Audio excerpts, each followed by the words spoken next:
पाकिस्तान की। पूरी दुनिया इस वक्त अमन और शांति से रमजान मना रही है, लेकिन पाकिस्तान अपनी ही लगाई आग में जल रहा है। दरअसल तहरीक लब्बैक के समर्थकों और इमरान सरकार के बीच पाकिस्तान से फ्रांस के राजदूत को निष्कासित करने को लेकर इस कदर ठनी हुई है कि लाहौर की सड़कें पिछले 3 दिनों से जंग का मैदान बनी हुई है।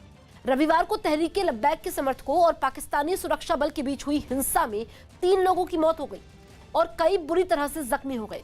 जानकारों का मानना है कि पाकिस्तान में गृह युद्ध के हालात बन रहे हैं और आज हम आपके सामने पाकिस्तान में पिछले हफ्ते से चल रही इस हिंसा और हंगामे का पूरा कच्चा चिट्ठा खोल कर रख देंगे।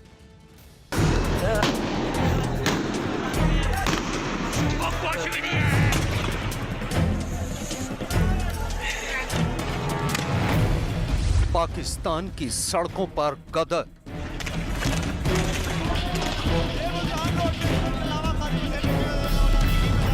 लाहौर में कट्टरपंथियों का तांडव,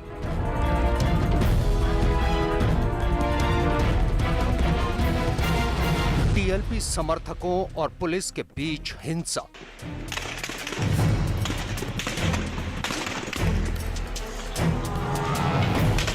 पाकिस्तान में खूनी रमजान,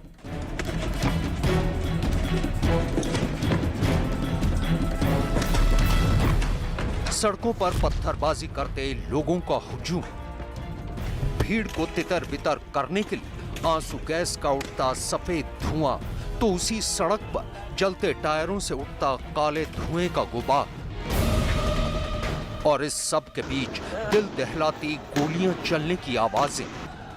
अब इस आगजनी और हंगामे के दूसरे पहलू की तस्वीरें भी देख लीजिए। इन तस्वीरों को हम आपको साफ साफ नहीं दिखा सकते, लिहाजा हमने इन्हें ब्लर कर दिया है। लेकिन इन तस्वीरों का सच ये है कि इस भीड़ में लोग अपने जख्मी और खून से नहाए साथियों को एक जगह पर ला रहे हैं।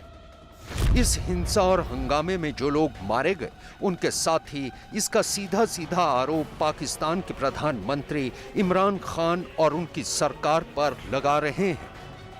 रोजे की हालत में रमजान में इस वक्त हमारी 2 शहादतें हो चुकी हैं। ये दिखाएं जरा, ये दिखाएं इस कौम को, ये नामूसे रिसालत के शहीद दिखाएं, बताएं कि ये फ्रांस के खिलाफ लड़ते हुए शहीद हो गए। ये इमरान खान जो नामूसे रिसालत की बात करते हैं, नामूसे रिसालत वालों के लिए कर क्या रहे। घायलों को इलाज के लिए अस्पताल ले जाने के लिए सड़क पर खड़ी कई एम्बुलेंस इस बात की तस्दीक कर रही हैं कि इस जगह पर जो हंगामा बरपा उसमें कई लोग बुरी तरह से जख्मी हो गए और 3 लोगों की मौत हो गई। आइए अब आपको इन तस्वीरों के पीछे का सच भी बता देते हैं। ये तमाम तस्वीरें पाकिस्तान के शहर लाहौर के आज चौक पर बने पाकिस्तान के ही एक इस्लामिक कट्टरपंथी संगठन टीएलपी यानी तहरीक लब्बैक पार्टी के मरकज की हैं। और तस्वीरों में बरपा हंगामा भी टीएलपी के मरकज के बाहर सड़क पर हुआ। दरअसल पिछले कई दिनों से पाकिस्तान के कई शहरों में तहरीक लब्बैक के समर्थकों ने हंगामा मचा रखा है। सड़कें जैसे जंग का मैदान बन गई हैं। हजारों की तादाद में टीएलपी के समर्थक सड़कों पर डटे हैं और इस दौरान पाकिस्तान पुलिस और सुरक्षा बलों की टीएलपी के इस्लामिक कट्टरपंथियों के बीच एक बार नहीं बल्कि कई बार हिंसात्मक झड़पें हो चुकी हैं। खबर के मुताबिक पिछले 3 दिनों से भड़की इस आग में अब तक 7 लोगों की मौत हो चुकी है। पाकिस्तान पुलिस का कहना है कि उसके भी 2 जवान इस हिंसा में मारे जा चुके हैं और 300 से ज्यादा जख्मी हुए हैं। बहुत पुरानी कहावत है, जैसा बोओगे वैसा ही काटोगे। टेररिज्म बोओगे, टेररिज्म ही काटोगे, इसमें कोई डाउट नहीं होना चाहिए। ये वही कट्टरपंथी लोग हैं जिनको आप लोगों ने अब तक संरक्षण दिया। आज आप उसका हर्जाना बहुत रहे हैं।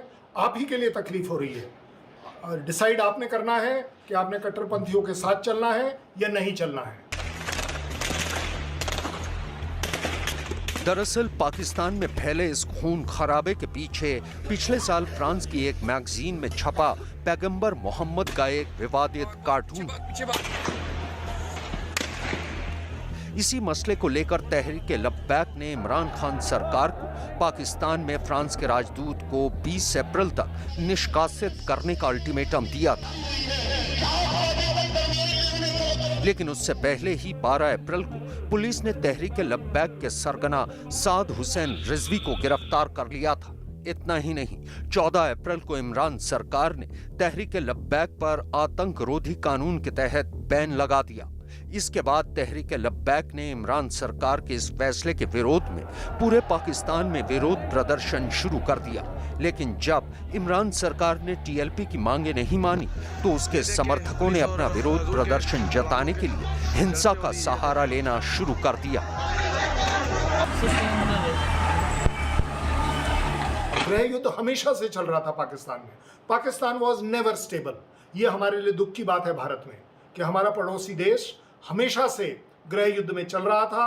गृह युद्ध अब उस चरम सीमा पर पहुंच गया है कि मुझे लगता है कि इस बार आर या पार की लड़ाई हर पाकिस्तानी लड़कर ही रहेगा।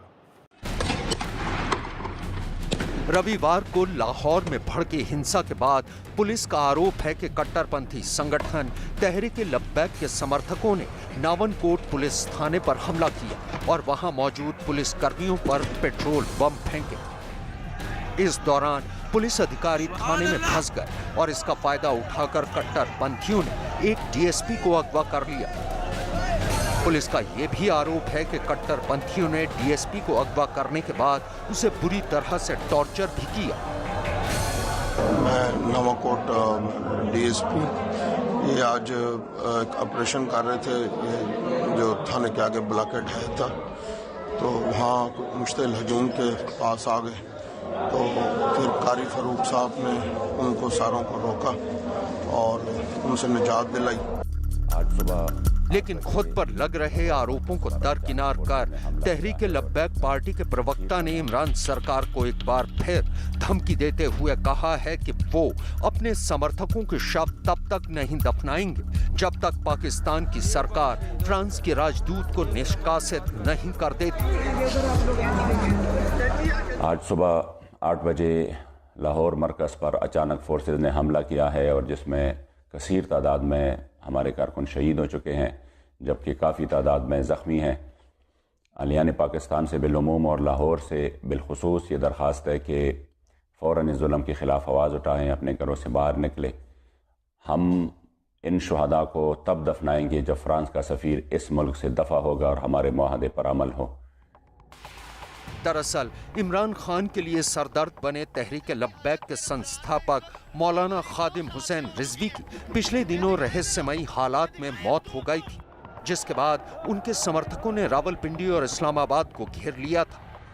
ये वही मौलाना थे जिन्होंने करीब 2 साल पहले आसिया बीबी की रिहाई के मुद्दे पर पूरे पाकिस्तान में हंगामा मचा दिया था।